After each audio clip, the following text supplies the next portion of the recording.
Buenos días, buenas tardes, buenas noches, estimados amigos y amigas que en nuestro canal les saluda el doctor Carlos Gálvez del Instituto Universitario Especialista en Medicina Natural Biological College, 100% en línea. En esta ocasión les traemos a ustedes un tema muy interesante porque de hecho es tan interesante que vamos a vernos obligados a dividirlo en dos, porque estamos seguros que les va a interesar. Les va a interesar porque tiene que ver mucho con las enfermedades que estamos padeciendo actualmente y también el cuidado que nosotros nos damos. Pero, ¿de qué abarca este tema? ¿O cuál es el tema de este día? Si usted se queda con nosotros se va a enterar de este tema interesantísimo, importantísimo para todos nosotros. Bien, vamos a hablar de lo que son las enfermedades de la microbiota intestinal y en su relación frente a la alimentación actual. Bien, muchos de ustedes seguramente no saben qué es microbiota intestinal y vamos a abordar un poquito ese tema. Entonces, primeramente me gustaría hablarles de lo que es el microbioma. El microbioma es el conjunto de microorganismos que existen en nuestro cuerpo, tanto en la parte externa, que ahí nos referimos a la microbiota externa, como la microbiota interna, que ahí estamos hablando de lo que es la microbiota intestinal. Ahora, a nosotros obviamente nos interesa la segunda, la microbiota intestinal, porque es la que está dentro de nuestro organismo. La microbiota externa no es de mucha importancia en este momento para nosotros porque ellos para poder ingresar enfrentan muchas barreras. La primera barrera pues es toda la piel nuestra, mientras que la microbiota intestinal ya son microorganismos instalados dentro de nuestro organismo. Vale. Entonces, aclarando ya que nosotros vamos a hablar sobre microbiota intestinal, fíjense que me gustaría aclararles de que este conjunto de microorganismos, muy a diferencia de lo que se creía que estaba compuesto únicamente por bacterias, no es así. Por supuesto que las bacterias son su mayoría, pero también vamos a encontrar virus y hongos, aparte de las bacterias.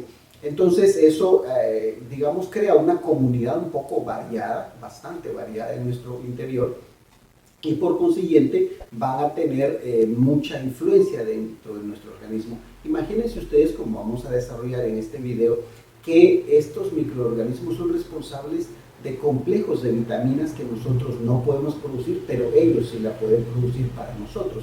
Por eso la relación entre ellos y nosotros es una simbiosis.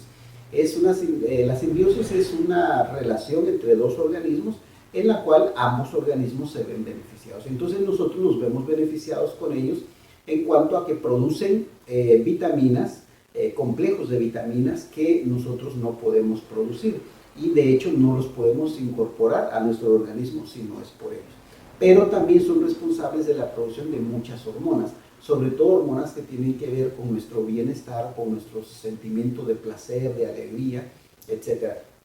Y a eso se debe la gran importancia y la relación que este conjunto de microorganismos tiene con muchas patologías que nosotros presentamos actualmente.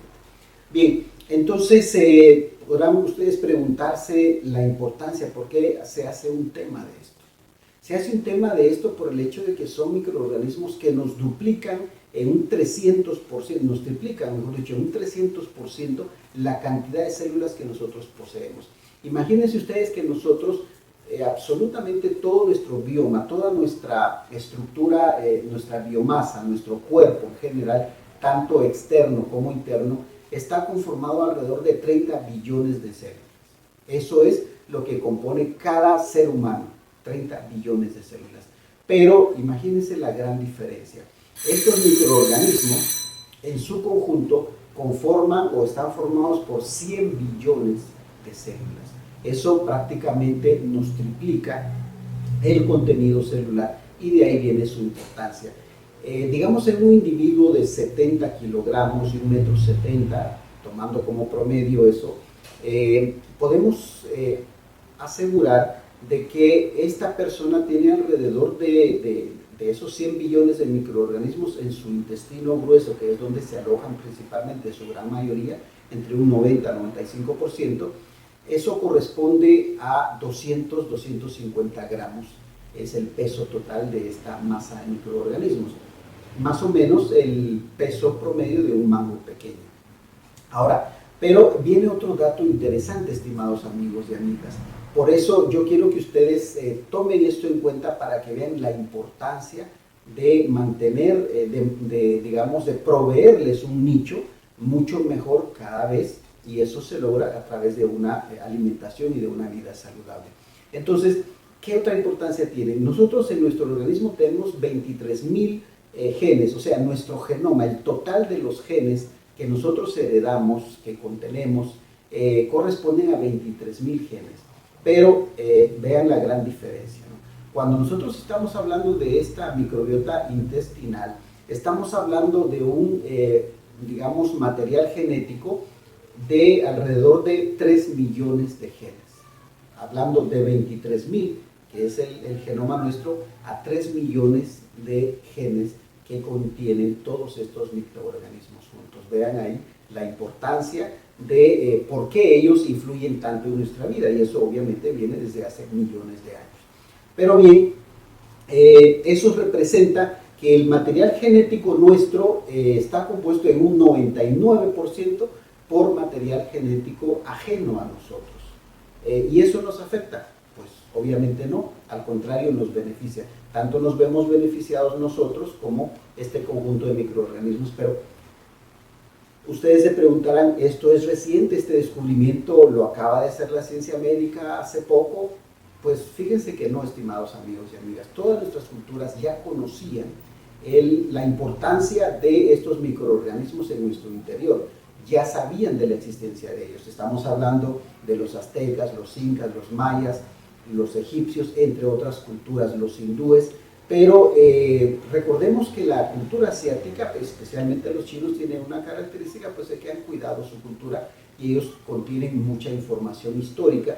Y dentro de eso encontramos un eufemismo que ellos utilizaban para referirse a este conjunto de organismos en una terapia que ellos daban, conociendo la importancia de este conjunto de microorganismos y cómo mantenerlos, digamos, equilibrados. ¿Cómo se llamaba esta terapia o este proceso? Se le llamaba sopa amarilla. ¿En qué consistía eso? Pues en que a los pacientes les daban de beber o les introducían de bajo diferentes métodos, por decirlo así, el conjunto de microorganismos a través de heces humanas. Esto no solo se utilizó en esa época, actualmente hay millones de personas en el mundo que siguen ese procedimiento, no exactamente como lo hacía en la cultura china, ¿verdad? Hace 4,000 millones de años, perdón, 4,000 años, no millones, es una exageración, por supuesto, pero hace 4,000 años ya está registrado ese proceso. Imagínense ustedes cómo es importante esta estructura que, de hecho, las culturas ancestrales ya conocían este proceso. Y muchos de ustedes sabrán también que algunos animales lo usan, en el caso de ellos instintivamente, aparentemente, pero saben de que tienen que cuidar su flora interna. Bien, ahora, hay un núcleo compuesto. Este conjunto de microorganismos podríamos decir que es como una especie de huella digital, solo que es una huella de microorganismos que nosotros tenemos, que es característico a cada individuo. Se habla de que el material genético de los gemelos idénticos, pues, es casi 100% idéntico, pero en el caso de la microbiota intestinal, aunque sean gemelos, este cambia, y esa es una de las características. Pero en general nosotros tenemos alrededor de un 30 a un 40% de este conjunto de microorganismos que son los mismos en todos los humanos que existimos en este planeta. El otro 60-70% corresponde básicamente ya a la individualidad del contenido de cada uno, y eso va a depender de la forma en que nosotros alimentamos, de la vida que tengamos, del área donde vivamos, etc. O sea, hay muchos factores, como vamos a ver a continuación. Pero decíamos un 30, un 40% de este núcleo es común a toda la humanidad. Vale. Vamos a nombrar algunos factores en los que podemos nosotros influir directa o indirectamente, mejor dicho, directamente, para, digamos, cambiar este sistema o este ecosistema que vive en nuestro sistema digestivo, propiamente en el intestino grueso. ¿Qué factores vamos a ver? Los modos de alimentación, por ejemplo, si nosotros nos alimentamos con leche materna o fórmulas infantiles, la introducción de alimentos sólidos, todo eso va a cambiar nuestra microbiota intestinal. También el uso de fármacos como antibióticos, antiácidos, antidiabéticos, entre otros, los hábitos alimenticios que nosotros tengamos y las maneras de cocinar también nos van a dar diferentes tipos de microbiota intestinal. Nuestro entorno y nuestro modo de vida también influye directamente en las personas. Por ejemplo, no es lo mismo si yo vivo en el área rural o vivo en una ciudad pequeña, una ciudad grande. Siempre eso va a influir de forma directa. También la actividad física que nosotros realicemos, el aumento o la disminución de peso son factores también en los que nosotros incidimos directamente en la población de estos microorganismos. Ahora, hay factores en los que nosotros no podemos, por decirlo así, influir directamente. ¿Cuáles son estos? Propiamente la genética, el componente anatómico de nuestro tracto intestinal, la edad gestacional principalmente, la edad propiamente en los grupos etarios en los que nos distribuimos, la microbiota intestinal que nosotros tenemos cuando somos niños, cuando somos jóvenes o cuando somos adultos o adultos mayores, va variando. De hecho, en la medida en que nosotros vamos avanzando en edad, la microbiota intestinal va perdiendo variedad. Hay mucha más variedad, mucha más riqueza en contenido de estos microorganismos en cuanto nosotros tengamos mucha más edad. Mejor dicho, seamos más jóvenes, entre más jóvenes más variedad y entre mayores pues la variedad va a disminuir. Bien, ¿qué otro factor influye en esto que nosotros no podemos controlar? Decíamos la edad, también el hecho de cómo nacemos, vamos a verlo más adelantito. Si nosotros nacimos prematuramente, si nacimos vía parto normal o si nacimos vía cesárea, son factores que intervienen e influyen en la microbiota intestinal que nosotros vamos a tener durante nuestra vida. También la edad, ¿no? Vale. Ahora veamos esto. Se han hecho estudios y esto, como se los digo, estimados amigos y amigas, no es porque yo lo quiera decir. Esto generalmente lo que yo digo está avalado por estudios científicos.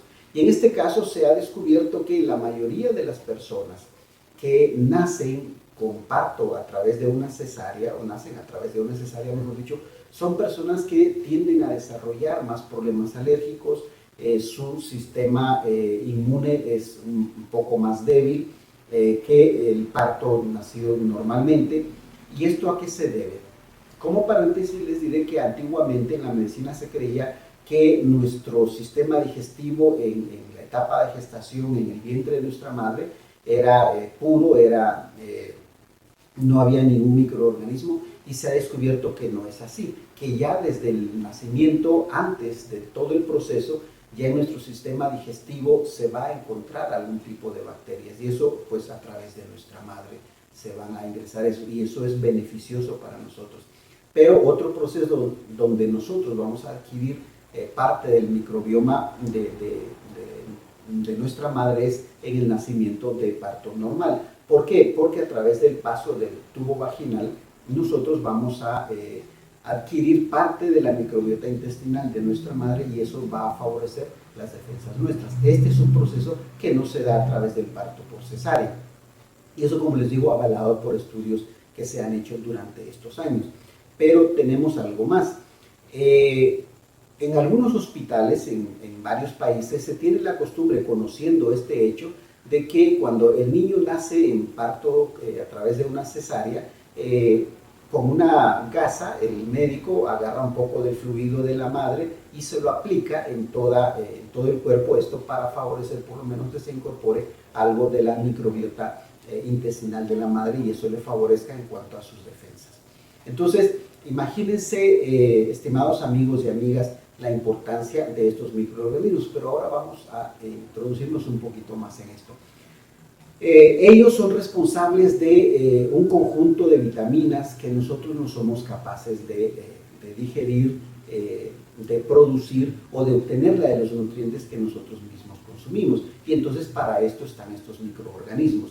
Por ejemplo, ellos son responsables de la formación o la síntesis de vitamina B12, conocida como cobalamina, la vitamina B6, conocida como pirodoxina, la vitamina B1, conocida como tiamina, y la vitamina B3, conocida como niacina. Pero también son responsables de la producción, de la capacidad de que nosotros aprovechemos o asimilemos el ácido fólico. Si ustedes se dan cuenta en esto que acabo de decir, todas ellas son importantes para la salud del sistema nervioso. Es por ello que estos microorganismos influyen directamente sobre nuestro comportamiento y nuestro estado de ánimo vía la producción de hormonas y en este caso este conjunto de vitaminas que principalmente se dedican o van dirigidas a fortalecer nuestro sistema nervioso. Bien, hoy en día muchos científicos coinciden que la microbiota intestinal es un elemento para la salud y el bienestar de cada uno de nosotros. Pero recuerden de que esto se ve afectado principalmente en la actualidad por el sistema de alimentación que nosotros tenemos. Generalmente la mayoría de nosotros, por la vida que está actualmente, por el trabajo, por muchas razones, básicamente a nivel mundial tenemos lo que se conoce como una trialimentación. ¿Qué significa eso? Una alimentación basada en 3 factores, en grasas, carbohidratos y algún tipo de carnes. Cuando hablo de algún tipo de carnes es porque el consumo de proteína animal es mínimo a nivel mundial y es parte del factor que interviene en nuestra dieta. Este tipo de alimentación es la responsable actualmente de que nosotros desde los años 70 aproximadamente vengamos introduciendo una serie de enfermedades producto de la mala alimentación, mejor dicho, del descontrol en la alimentación, de la falta de ejercicios, etc. En resumen, de no llevar una dieta o una alimentación o una vida saludable. Esto interfiere en la composición de este conjunto de microorganismos. Decíamos al inicio de que estos microorganismos están conformados por hongos, virus y bacterias. En su mayoría son bacterias, pero en cuanto a un grupo familiar, a un género de estas, tenemos que el 64% de estas microorganismos están conformados por el género de bacterias firmicutes. El 23% está conformado por bacteroidetes, por este género, y el 2% está conformado por la verrucomicrobia. Y alrededor del 1% más o menos de hongos. La proteobacteria está en un 8% más o menos y la actinobacteria en un 3%. Eso suma entre todos ellos pues un 100%. Y como ven, la cantidad pues, de bacterias es en mayor parte pues, la población dominante. Bien, ahora cuando nosotros tenemos alterada digamos el equilibrio de este conjunto de microorganismos, por supuesto que afecta. Y a ese proceso se le llama disbiosis, cuando hay un descontrol, un desequilibrio, cuando algunos de estos grupos de bacterias crecen más que otras. ¿Y eso por qué? Debido a la alimentación, como vamos a ver. Por ejemplo, a los 4 años es que nosotros ya tenemos nuestro conjunto, nuestro microbioma interno, o la microbiota intestinal, ya más o menos maduro, por decirlo así, y de ahí va a variar poco. Lo que va a variar pues en gran medida es según la alimentación que nosotros tengamos. Pero recordemos que la alimentación que nosotros tenemos, que acabo de mencionar hace un momento, es responsable, entre otras cosas, de muchas enfermedades. Y es por eso que actualmente se han dado casos en que ha aumentado, por ejemplo, la obesidad, la diabetes, la hipertensión, los problemas cardíacos, las enfermedades autoinmunes, entre muchas otras enfermedades que son, digamos, nacidas, no significa que no existieran antes en la humanidad, pero la gran cantidad que se ha desarrollado actualmente en la población mundial, pues es enorme la diferencia entre antes de los años 70 y ya en nuestra época. Bien, decíamos, hay otro factor importantísimo también en cuanto a este tipo de bacterias. Tienen varias funciones, como ya dijimos, pero junto a la de crear hormonas y a la de favorecer la incorporación o la asimilación de vitaminas que nosotros no podemos hacer sin la presencia de ellos, tienen otras funciones. Una de ellas es la protección del epitelio intestinal, o sea, la capa de tejido que recubre internamente nuestro intestino. Ellas se encargan de protegerlo. ¿De qué lo protegen? Lo protegen, entre otras cosas, de otros microorganismos externos que vengan en la alimentación, o si no somos muy cuidadosos en nuestro aseo también, y ellas impiden que este tipo de bacterias se puedan desarrollar. Impiden la adhesión de patógenos, decíamos, disminuyen el pH. Recuerden que el pH, entre más ácido sea, más dañino es para nuestro organismo. Ellas producen también bacteriocinas. ¿Qué son las bacteriocinas? Es un conjunto de compuestos químicos que van a impedir que las bacterias que están ingresando puedan dispararse o puedan crecer y causarnos problemas o alguna patología. Pero también impiden que el resto de población de bacterias, hongos y virus presentes dentro de nosotros, que son beneficiosos, pues se dispare. Porque aunque son beneficiosas, si nuestra población se ve aumentada de alguno de ellos, pues obviamente nos va a crear problemas. Son responsables también de evitar la acidosis láctica. Y la acidosis láctica es producto también de muchas enfermedades gracias a los descontroles alimenticios que nosotros tenemos. ¿Y qué es lo que va a provocar la acidosis láctica? Pues cansancio, no hay, aparentemente uno no encuentra una razón para estar cansado, malestar como vómitos y náuseas, dolor de estómago, abdomen y o hígado en algunos casos, dificultad respiratoria, mala circulación sanguínea, manos o pies fríos, color azulado, aparición súbita de, digamos, neuropatía periférica, etc. Estos son efectos del descontrol causado por, digamos, una mala alimentación, y ellos ayudan a que eso no ocurra, pues, gracias a la producción de, o a evitar que suframos una acidosis láctica. Pero tienen otra función, que es la función metabólica y la síntesis de vitaminas. Ya decimos que son las responsables de producir todo el complejo de B de vitaminas, el ácido fólico, y la absorción de hierro también es gracias a ellas, el control de la proliferación de otras bacterias o dentro del conjunto de ellas mismas también. Ellas mismas se mantienen, por decirlo así, equilibradas, y permiten la fermentación de la fibra que nosotros podamos consumir. Recordemos que la fibra les sirve a ellas para crear energía también, y es de la forma en que nosotros podemos mantener una microbiota intestinal. Y aquí vamos a entender algo muy importante, estimados amigos y amigas, y es el hecho de que cuando nosotros no les damos a ellas un sustento, que es la fibra, pues sencillamente empezamos a provocar problemas, el crecimiento de una población en detrimento de otras, y eso nos va a provocar una serie de enfermedades como venimos hablando. Pero, ¿cómo adquirimos nosotros esta fibra? Pues a través de las frutas, las verduras, los cereales, etc. Todo eso es necesario precisamente para mantener a estos microorganismos que nosotros tenemos internamente en nuestro cuerpo.